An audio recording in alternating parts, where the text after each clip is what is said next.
ইস, কি গরম লাগতেছে। আশেপাশে তো কোনো গাড়ি নেই, একটা গাড়িও পাইতেছি না। ভাই যাবেন না যাইলে উঠেন। জি ভাইয়া, যাবো তো। যাইলে উঠেন, গাড়ি করে তেমন নাই রোডের মধ্যে। ঈদের দিন গাড়ি করতো না ভাই, নাই রাত্রে উঠেন। ভাইয়া কুমিল্লা যাবো তো, এখন ভাড়া কত রাখবেন? ভাড়া নেই, ভাড়া 150 টাকা দিবেন। কি কন ভাই, ভাড়া তো 50 টাকা, আপনার 150 টাকা কেন বলেন? তুই ভাই এত কথা কইতে পারতেন না। যাবেন নি, যেটা আমি ভাড়া বাড়তি না দিলে যাইর কই। সময় যেহেতু আপনার গো, এখন কি করার, যাইতে তো হবেই, কিছু তো করার নাই।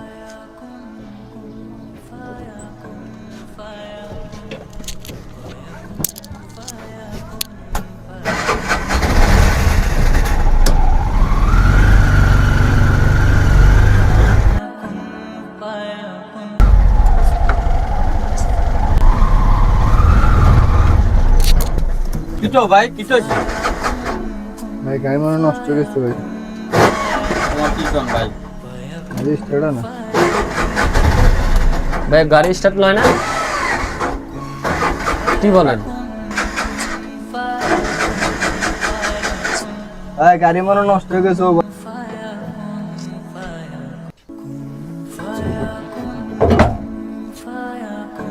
কি ভাই, কি নষ্ট হইলো ভাই? আরে ভাই গাড়ি স্টার্ট হইতেছে না ভাই। এটা কোনো কথা ভাই? আমি তাড়াহুড়া করি, ঈদের সময় তাড়াহুড়া করি বাড়ি যাই। আমরা যদি রাস্তা মধ্যে গাড়ি নষ্ট হয়, কিটা করতাম ভাই, গাড়ি স্টার্ট হয় না। আচ্ছা ঠিক আছে ভাই, আমার বাড়িতে কিছুটাই কাছে, আমি ভাই চলে যেতেছি ভাই। কিন্তু আপনি ভাড়াটা কিন্তু বেশি রাখি ফেলছেন ভাই। আচ্ছা ভাই, আপনার একটা কথা বলি। এই যে আপনার গাড়িটা নষ্ট হইল, আর ওই যে একটা প্যাসেঞ্জার যে নামে গেল, ওনার থেকে যে আপনি যে বাড়তি ভাড়াটা রাখছেন, হিসাবটা কি আপনি বুঝতে পারতেছেন? আপনার গাড়িটা কেন নষ্ট হয়েছে?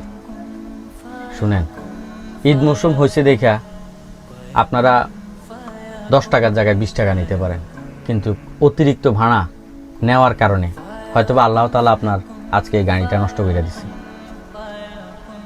হয়তোবা এই গাড়িটা নষ্ট হয়েছে যে লোকটার থেকে যে আপনি অতিরিক্ত ভাড়াটা নিছেন, এটার কারণে হয়তোবা আল্লাহ তাআলা আপনার গাড়িটা নষ্ট করে দিছে। এখন এই যে এত বড় ক্ষতিটা হয়েছে, আপনার 50 টাকার ভাড়া আপনি 60 টাকা বা 70 টাকা নিতেন, সেখানে আপনি 150 টাকা নিছেন আজকে। এখন এই আমার একটা ধারণা, আপনার এই কাজ বাবদ হয়তোবা আপনার 500 থেকে 1000 টাকা খরচ যাবে না ভাই?